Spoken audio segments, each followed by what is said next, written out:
Hey, what's up everyone? Welcome back to Dark Souls 2. So last time, we made our way through the Forest of Fallen Giants and took on our first boss of the game, the Pursuer. Now, we are very quickly going to go back to Majula and do some leveling up before we go take on the last giants. Also, we have a shard to hand in.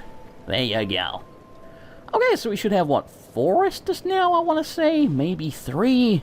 Clearly, I haven't been paying that much attention. We have either 3 or 4. Maybe less, maybe more, I don't really know. Here's the question. I guess we'll go with intelligence, but it is kind of tempting to maybe get a couple of more adaptability. I don't value adaptability as much as I used to. Essentially, it makes it so that your rolls are a little bit more effective. You're more likely to roll an attack and not get hits. And you drink your Estus quicker. Might be some other stuff, not entirely sure. It's handy, definitely, but I don't really know that it's worth the expenditure of our souls right now. Maybe at some point a little bit later on, when we don't have so much to spend souls on, it might be, but at the moment we desperately needed HP and intelligence so that we can hit harder. And we still need some... oh, there's a guy there we can summon. Not going to summon him right now though. Speaking of summoning, I will be summoning people in this playthrough. Ow, dick! Just for the hell of it. Like, I already did the game blind without summoning anyone or anything, not even any... in fact, no, I don't think I did summon any NPCs, so... it's not like I've got anything to prove, we're just doing this for fun, so, you know, co-op's fun. So, if we see someone we can summon, we'll try and summon them. That doesn't mean they won't die, it doesn't mean they won't just leave my world, but we'll at least try. But what the hell, bro? Put the freaking shield down. But how was that backstab? God, you're a dick. Okay, now let's just deal with this guy, and then hopefully... there we go. Duh! Okay, that was cathartic. Now, we're gonna go grab Kale's key very quickly, because this will allow us to get into the mansion in Majula, and the mansion in Majula has some good shit. Especially early on in the game. I believe it has a Estus Flask shard, a soul vessel so that we can respec our character, which we're not going to use, but still, and some Titanite shards, which will allow us to upgrade our weapon. Now, here... watch out for that boulder. That thing hurts. And yes, that boulder does kill the fellow that pushes it, because you notice we got some souls there.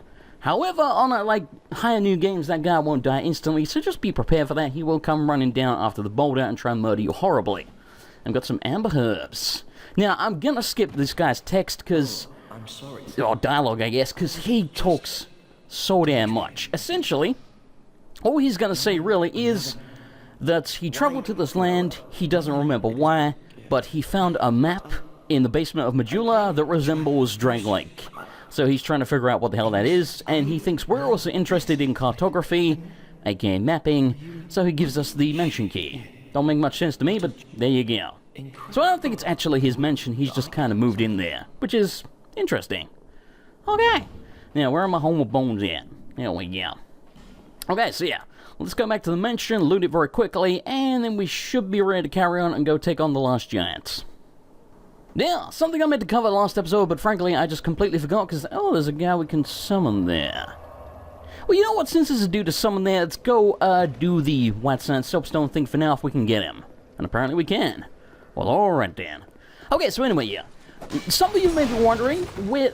dick! God, I hate you. I hate you so much. Some of you may be wondering where the Dark Souls 2 PvP is that I mentioned I recorded. Honestly, I was trying to edit the footage, and I don't really like it. I don't necessarily think it's bad, but it was kind of obvious in the commentary that I wasn't really having that much fun. You know, so this is kind of what we're doing instead. Maybe that footage will still see the light of day, but... I don't know, I don't think it was that great. It was okay, but I don't think it was that great. And I don't like to release subpar shit. Anyway, let's talk to Pate. Hello there. Traveling all alone in these treacherous times? Yes, alone. Well, I hope you have a very good reason. Oh, hogwash. Who am I to judge? My name is Pate. I journey hither and thither on a sort of treasure hunt, you might call it. Be careful out there. There's talk of unsavory bandits who prey upon travelers like yourself. You mean like you? Oh yes, you be cautious if you go any farther. There's treasure in there for certain, but the entrance locks from behind. I saw the same design earlier, and it's the same contraption, I'm sure. I was with this warrior, you see, and he insisted that he go inside first. The rather brusque fellow tried to swipe the loot for himself, but it trapped him inside. I still have the gent's ring. I do hope he wasn't harmed. Speaking of being harmed, it looks like I have to go save Caleb. No, Caleb! Damn it! We summoned him, he walked off and killed like 2 dudes and then died. That's co-op right there. You're supposed to wait for me, bro. I mean, admittedly, he was probably very bored whilst I was speaking to that guy, but it's a freaking walkthrough, man! You can't just skip all the dialogue. We already skipped, you know, Key Fella, who I already... What the hell is his name? I even said his name when I was talking about the key. Kale, there you go. For some reason, Keenan and Kale, I don't bloody know. Something about the word key reminds me of Kale. Okay, buddy, put the freaking shield down. Alright, let's go for the archer. No. Really? That hit me? You son of a bitch. You blocked that? Oh, I hate you. I hate the shield people so much. Backstab of justice. Yeah, that's why it's a backstab of justice. Reaps freaking justice. Okay, so we found a loser wall over here. This one contains, I believe, a Sorcerer's Catalyst, which is what we already have. But it also has an Amber Herb, which will restore some spell uses. Not the most amazing drop in the world. You don't really need it, especially if you're starting as a Sorcerer. But the herb is nice, so it's worth grabbing. Albeit, just barely. Okay, and we have survived. Can't say the same for Caleb. Well, I see you managed to escape. I hope that brave warrior didn't come a cropper either. Be careful out there. There's talk of unsavory bandits who prey upon travelers like yourself. I know, you said that. Oh. But you should take this. It allows undead to call out for help to one another across the fissures between worlds. With luck, somebody will lend you a hand. Well, I see you. I hope Okay, apparently he's out of dialogue. Now, the reason that was so important that we listened to the dialogue, I mean, we could have skipped it, but again, where's the fun in that? The reason that it's important that you go, oh shit, ow, my bones. Okay, time to freaking run before everything gets blown up. Come here, buddy. I'm going to kill you, or I'm going to hit the wall. That works too. Now, be careful here, this dude can probably two-shot me from what we're on. Should probably heal, but I'm not going to. Anyway, what I was going to say was the reason it's good to get through all of Pate's dialogue and do the mini quest type thing to get the White Sand Soapstone is because then it allows you to summon him for the last giant boss fights. Which isn't so much to make it easier because Pate really sucks. It's more for the fact that it allows you to well, you can continue Pate's quest anyway, but it allows you to get Pate's set of armor as a reward the next time you speak to him. I think. Something like that. So yeah, you can't get his armor anyway, but this, I don't know. I don't really want to spoil it, but you'll see. Point is, summon him, make sure he lives during the last giant boss fights. If his sign doesn't show up, it's because you didn't go through all of the dialogue. And yes, I believe you have to get the White Sand Soapstone, though I may be wrong, and holy shit, how pretty does that look. God, it's awesome. Oh, and by the way, I'm sure some of you are going to be wondering, why is this not in 1080p when you keep talking about how pretty everything looks? Well, I recorded the first video in 1080p, and then I rendered it. And the file size, for, you know, the 25 minutes that it was 23 gigabytes. 23 gigabytes. Put it this way, a 720p version was less than half of a gigabyte. Less than half 1 gigabyte. 23.5 gigabytes. It was kind of freaking insane, so yeah. It was like a 5-hour upload for that shit. That's ridiculous. If I can figure out a way of making this files way smaller, then yeah, I'll try and upload stuff in 1080p, but until then, it's just kind of, it's ridiculous. My internet is quick, and that was still a 5-hour upload. Ain't nobody got time for that shit. Yoink. Thanks, buddy. Here's the question. Do we want to take on the Last Giant now? I guess we could. I do want to go back to the mansion and upgrade our shit, though. Let's do that very quickly. We don't really have any souls to spam, but we should have just about enough to do some upgrades. So yeah, I guess let's go do that very quickly. Let's go check out the mansion, grab whatever the hell is there, and that way we at least have, you know, an extra Estus flask, because we'll get a shard from the mansion. Not that we should need it during the Last Giant fight, but you never know. I have been known to suck horribly from time to time. Okay, I'm trying to think. Is there anything else we can do around here right now? I don't think so. There's a couple more NPCs here we haven't spoken to, I think 3 of them. We will speak to them eventually, but I don't want the entire video to just be dialogue. I want to get something done here, so what we're probably going to do is speak to them as and when we need them. So when we want to buy something from them, then we'll worry about the dialogue.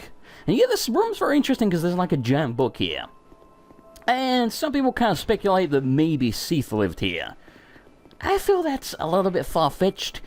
I mean, for a start, Seath was blind, so he can't read. I mean, yes, he did have a Duke's Archives full of books, but for all we know, they could have been Braille. So that one seems to have words. I don't know. I don't think it's going to be Seath. Some people also speculate that maybe the new narrator that's going to be in the Scholar of the First Sin version when they re-release it in April might also wind up here. That seems more likely than me, but who knows? The fact that Kel's already here leads me to believe they might just not put him here, they might put him somewhere else. I have no idea. Anyway, something very interesting, and I'm sure everyone knows this by now, but if you look at the stuff on the floor, it's actually the soul vessel from the first game, but smashed into pieces. It's identical. So, again, that leads into so many different questions about the lore and everything. Is Drangleic Lordran? Personally, I still believe it is. There are theories about it not being Lordran. We know this is set a long time after the first game. There are theories that maybe the Lord Vessel is what Vendrick stole from the Giants, and, you know, somehow it wound up smashed in the basement. It seems unlikely to me. It's something that important. I don't think you'd just, you know, steal it and then just have it shatter at the bottom of the basement. Maybe he dropped it, I don't bloody know, but it just doesn't add up to me. So, personally, I believe Drangleic is Lordran, but we'll see. You. Maybe. Stand back. This is dangerous work. The name's Lenigrast. Just a simple blacksmith. And you are... another useless traveler. Oh, you son of a bitch. A man ought to labor with his feet planted firmly in the earth. Not roam around like you flirtatious vagabonds. Oh, what does it matter? Go on, show me what you've got. Your equipment. Let me have a look. But do it quick. Are you propositioning me to flop out my junk? Because I'll do it. Anything for an upgrade. Now, this is what we're going to buy, the Falchion. It's not the most amazing weapon in the world, but it's pretty good. I can say words. It's pretty good at this point in the game, and I really like the moveset. I don't know. I just like this weapon. It's a good starting weapon when you're a mage. Not that it's really a mage weapon, but still. Make it back. I'll make it back, buddy. It's what I do. I'm the hero, goddammit. Again, we have another Estus Flush shard hand in. Let's go do that very quickly. Is that... Yes, it's a shard. God, I wish you wouldn't say that every time. That's one of the few things I really hope they tweak in Scholar of the First Sin. I don't know if they will. They'll probably be more concerned with bigger issues, but... yeah, personally, her repeating dialogue just... It's not a huge deal at first. But when you've been playing the game for like 50 hours, and you hear it again and again and again, it just starts to really grate on you. And I want to hurt her. You know? I do. I'm not a violent man, but I really kind of want to hurt her after a while. It's like, is that a shard you found? Yes! Like the last 12 of them, bitch. Jesus. Oh, hello. That looks so damn cool. And yes, we can go down there. There's a safe way of going down there. There's a risky way of going down there. We could do the risky way right now. There's kind of a cheesy way of dropping down without instantly killing yourself. But the thing is, those dudes are very dangerous, and there's not really anything down there that we want. So maybe we'll come back for that. But I'm lazy. So maybe we won't. We'll see. Now, we should be able to summon Pate here. Why do I not see you? Oh, there. Holy shit. That's got the glow like Bruce Leroy. Hey, boy. Yeah. There we go. Okay, so that door there, that's the safe way to get into the pits. But we don't have the key right now. Oh, there's another sign. Yoink. Haha. Okay, so it looks like we are going to be able to do co-op for the boss. This excites me. Now, this boss shouldn't be a problem, so we don't need 3 dudes. But again, it's just more fun that way. And holy shit, I just realized he's very, very bright. God, I love this graphics mod thing. I don't even know what to call it, really. You gotta leave me, buddy? Or you... Okay, he's bowing. Sometimes when you summon people, they just instantly kill themselves or crystal out because they're waiting to do co-op with their friends, so I usually try and wait first.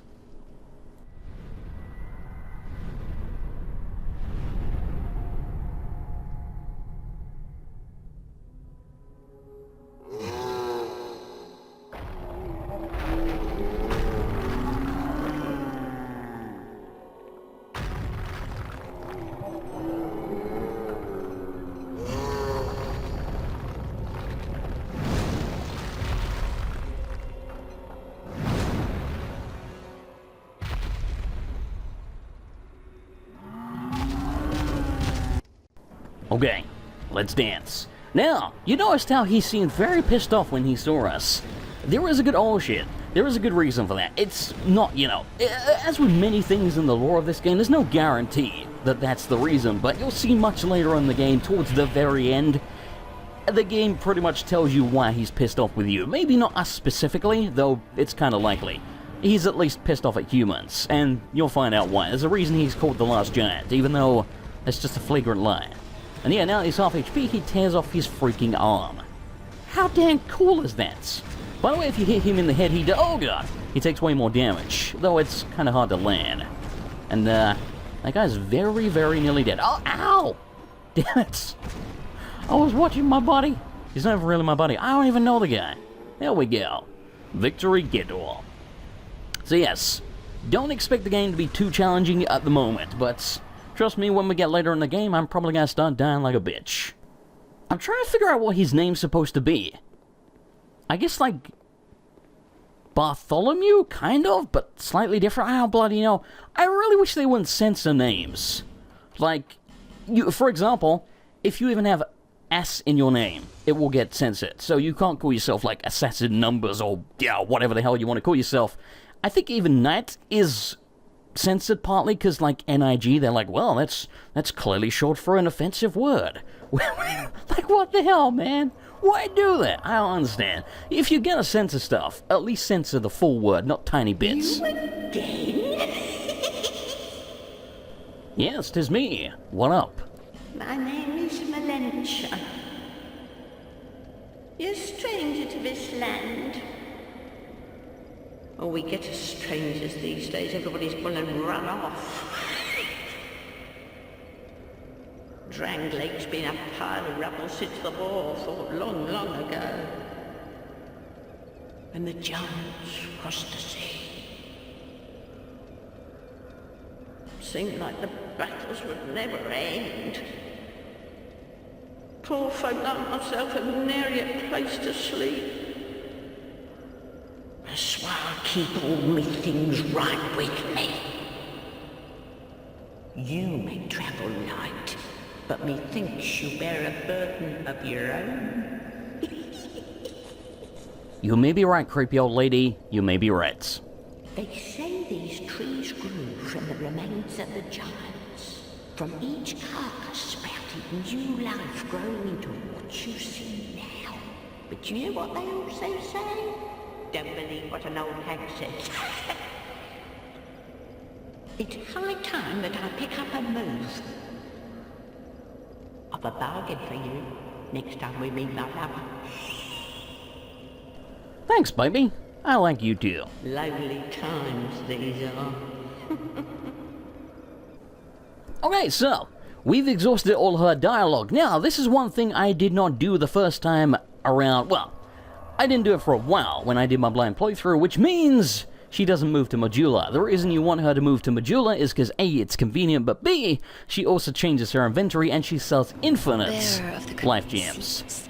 And I cannot tell you how overpowered that is. It's one of those things I kind of hope they change in Scholar of the First Sin, because when you get to a point where you can just buy it, I think it costs about 35k souls for 99 life gems. And yeah, they don't heal you very quickly, but when you can just buy 99 of them, very cheaply when you get later in the game, because 35k becomes nothing, you can just end up carrying a 99 with you all of the time and just pop a couple every time you get hit. So you never really need to worry about using your Estus except in extreme circumstances where you need to heal very quickly, or in a boss fight or something. So yeah, it's very imbalanced in my opinion, but if you're having trouble, it's a good tip. Exhaust all her dialogue, she'll move to Majula, and then you can buy as many life gems as you want. And yes, despite everything that I said, we will be doing that, because it'd be kind of silly not to. But so yeah, again, as I mentioned, I really hope they make life gems a limited supply in Scholar of the First Sin. Even if she can sell you 99, that could be one thing they could do. Like, maybe she originally sells you 10, but you move her to Majula, then she'll sell you 99, but no more than that. Then again, having said that, if you're kind of sparing with them, 99 can get you through the game. Like, it genuinely can. Usually, if you're doing runs of the game, it's not gonna... You're not gonna need to buy more than one stack. So yeah, I don't know, it just seems kind of imbalanced to me, but whatever. And how damn cool does that look? It would be nice if you could go up there. Spoilers, You can't. Which is weird to me, because you would think that must be the Tower of Flame, which is what this place is named after. And yet you can't really go into it. I mean, you can, but you can't go up there, you know? You can go in the building at the bottom. It's not quite as cool as I was hoping it was. But either way, genuinely one of my favorite areas in the game here, especially from a visual standpoint. I just wish they could have done so much more with it. Again, it's one of those things I really hope they change it in Scholar of the First Sin, but we shall see. Duh! Yeah? Poke attack of justice, buddy. Okay, now before we hit up the bonfire, let's very quickly kill this guy, because this mace fella will not respawn, and he will drop us some bone dust. Bone dust will allow us to burn it at the bonfire of Majula, which will increase how much our Estus heal, which, very, very handy. And there we go. Okay, let's go get the checkpoints, bonfire, whatever the hell you want to call it. I'm probably going to call them checkpoints, because I've been playing too much damn Lords of the Fallen. Okay, let's light this puppy, and then we'll go burn our bone dust. And yeah, at this point, it is definitely worth grabbing the bone dust, because you saw when we started the game, we have very low HP, so, you know, 1 Estus fully heals us, but we've jacked it up a bunch since then. It may not really look very impressive, but believe it or not, that's way bigger than the HP bar we started with, so at this point, having our Estus heal more, extremely handy, because they probably wouldn't fully heal us. Anyway, I'm getting away to here. Thanks for watching, I hope you enjoyed it. If you did, it was appreciated. A like, and I'll see you next time for more Dark Souls 2.